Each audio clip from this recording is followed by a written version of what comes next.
Video में बताएंगे आपको कि आखिरकार उद्धव ठाकरे की वो कौन सी गलती थी जिसने छीन ली उनसे बीएमसी की गद्दी, वरना अभी कहानी कुछ और होती। नमस्कार, आप देख रहे हैं न्यूज 18 का डिजिटल प्लेटफॉर्म। मैं हूं आपके साथ श्रुति श्रीवास्तव।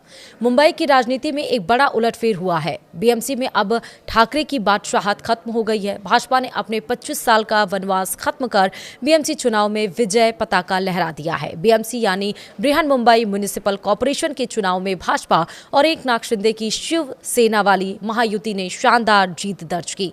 देवेंद्र फडणवीस की रणनीति के आगे उद्धव ठाकरे पानी भरते नजर आए। महायुति ने बीएमसी की कुल 227 सीटों में से 118 सीटें जीती। यह बीएमसी में बहुमत के 114 के आंकड़ों से ज्यादा है। बीजेपी ने अकेले 89 सीटें हासिल की हैं, जबकि शिंदे की शिवसेना को 29 सीटें मिली हैं। यह जीत बीजेपी के लिए बड़ी कामयाबी है, क्योंकि उन्होंने मुंबई की सबसे अमीर निकाय पर कब्जा कर लिया, जहां सालाना बजट हजारों करोड़ का होता है। मगर उद्धव ठाकरे का प्रदर्शन भी उतना बुरा नहीं जितना शुरू में लगा था। यह सच है कि इस चुनाव की कहानी उद्धव ठाकरे के लिए दुखद है। उद्धव ठाकरे की शिवसेना को बीएमसी में 65 सीटों से संतोष करना पड़ा। उद्धव की शिवसेना को 2017 में 84 सीटें मिली थी। उद्धव ठाकरे ने इस चुनाव में अपने भाई राज ठाकरे के साथ हाथ मिलाया था। हालांकि उद्धव ठाकरे को महाराष्ट्र नवनिर्माण सेना यानी कि एमएनएस के साथ गठबंधन का उतना फायदा नहीं मिला, क्योंकि मनसे ने महज 6 सीटें जीती और इसी तरह उद्धव ठाकरे और राज ठाकरे का गठबंधन महज 71 सीटों पर सिमट गया। हालांकि उद्धव ठाकरे चाहते तो यह कहानी कुछ और हो सकती थी। अगर वह विधानसभा वाली रणनीति ही अपनाते तो शायद नतीजे कुछ और हो सकते थे। अब सवाल है कि आखिर उद्धव ठाकरे से कौन सी ऐसी चूक हो गई जिसने बीएमसी की गद्दी छीन ली। अगर उद्धव ठाकरे वह चूक नहीं करते तो क्या उनकी बादशाहत कायम रहती। अगर मौजूदा रिजल्ट को देखेंगे तो यह लगेगा कि उद्धव ठाकरे ही नहीं, कांग्रेस से भी चूक हुई। जी हां, अगर उद्धव ठाकरे कांग्रेस के साथ गठबंधन करते तो नतीजे अलग हो सकते थे। कांग्रेस ने इस चुनाव में अकेले लड़ने का फैसला किया और 24 सीटें जीती। अगर उद्धव ठाकरे कांग्रेस को मनाने में कामयाब रहते तो एमवीए यानी महाविकास अघाड़ी को फिर से एकजुट करते तो शायद वोटों का बंटवारा कम होता और बीएमसी में सीटें ज्यादा मिल सकती थीं। तो आइए बीएमसी चुनाव 2026 के फाइनल रिजल्ट्स के डाटा से भी हम आपको समझाते हैं।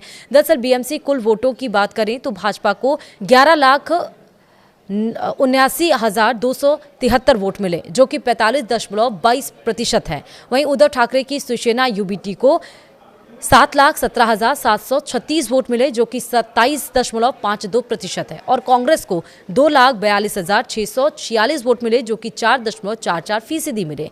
अगर उद्धव ठाकरे और कांग्रेस साथ होते तो उनके वोट कुल 9,60,382 हो जाते, जो भाजपा के करीब पहुंचते। नतीजों से पता चलता है कि कई वार्डों में जहां महायुति जीती, वहां उद्धव ठाकरे और कांग्रेस के वोट अलग अलग पड़ने से फायदा महायुति को हुआ। अगर उद्धव ठाकरे अपने भाई राज ठाकरे के साथ भी कांग्रेस को मिला लेते तो भी स्थिति मौजूदा से बेहतर हो सकती थी। वहीं बीएमसी चुनाव रिजल्ट में सीटों की संख्या से भी हम आपको समझाते हैं। भाजपा 89, शिवसेना उद्धव वाली 65, शिवसेना शिंदे वाली 29, कांग्रेस 24, मनसे 6, एनसीपी अजीत वाली 3, एआईएमआईएम 8 और इसे एक उदाहरण से भी हम आपको समझा सकते हैं। दरअसल मुंबई में कांग्रेस हो या उद्धव की शिवसेना, सबसे दबदबा वाले अलग अलग जोन वार्ड रहे हैं।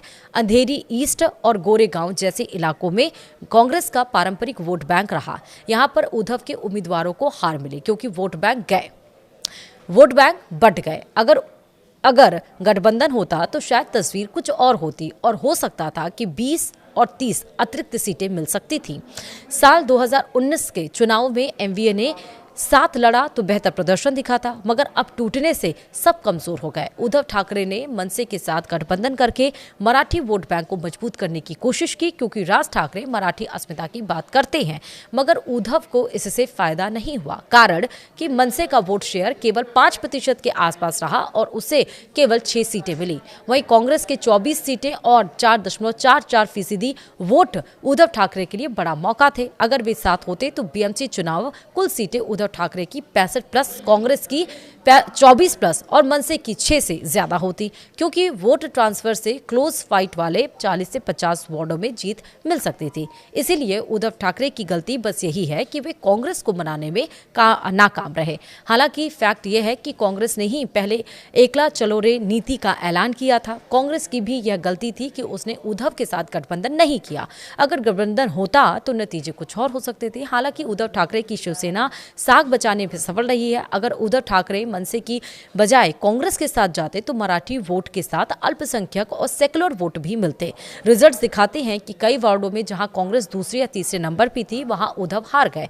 मसलन दादर या परेल इलाके शिवसेना के गढ़ थे, लेकिन वोट बंटने से महायुति जीत गई। अगर गठबंधन होता तो शायद उद्धव ठाकरे का गठबंधन 100 सीटों के करीब पहुंचता और महायुति को बहुमत मिलना मुश्किल था। सवाल ये, क्या भाजपा का वनवास खत्म हो गया है? बहरहाल बीएमसी चुनाव में भाजपा ने बादशाहत कायम कर ली है। पहली बार भाजपा का मेयर होगा। बीएमसी चुनाव कई सालों से टल रहे थे। साल 2017 में शिवसेना यानी कि अविभाजित जो थी और ने 84 सीटें जीती थी और उस वक्त बीजेपी 82 पे थी, मगर 2022 में होने वाले चुनाव कोरोना और वार्ड डेलिमिटेशन के कारण डिले हुए। अब 2026 में हुए चुनाव में महायुति ने अपनी रणनीति से बाजी मारी। भाजपा ने 135 सीटों पर लड़कर 89 सीटें जीती, जबकि शिंदे शिवसेना ने 89 पे लड़कर 29 हासिल की। वहीं उद्धव की शिवसेना ने 160 सीटों पर उम्मीदवार उतारे, मगर सिर्फ 65 सीटें जीती। सवाल ये कि इस हार का असर अब क्या होगा? उद्धव ठाकरे के लिए बीएमसी खोना बड़ा झटका है, क्योंकि बीएमसी शिवसेना की ताकत का स्रोत था। 25 सालों से बीएमसी पर ठाकरे परिवार का कंट्रोल था, मगर अब एकनाथ शिंदे और बीजेपी का राज होगा। हालांकि कांग्रेस की 24 सीटें दिखाती हैं कि वे अभी भी रेलेवेंट हैं, मगर अकेले लड़ने से नुकसान हुआ। अगर एमवीए फिर से एक होता तो तस्वीर कुछ और होती। बहरहाल अब उद्धव ठाकरे को सोचना पड़ेगा कि आगे क्या वे कांग्रेस से फिर बात करेंगे या मनसे के साथ रहेंगे। इस तरह से यह नतीजा दिखाता है कि विपक्ष के अकेले होने से कैसे घाटा हुआ। वहीं शिंदे की शिवसेना को साथ लेकर भाजपा को चलने से फायदा हुआ है। वीडियो में इतना ही। नमस्कार।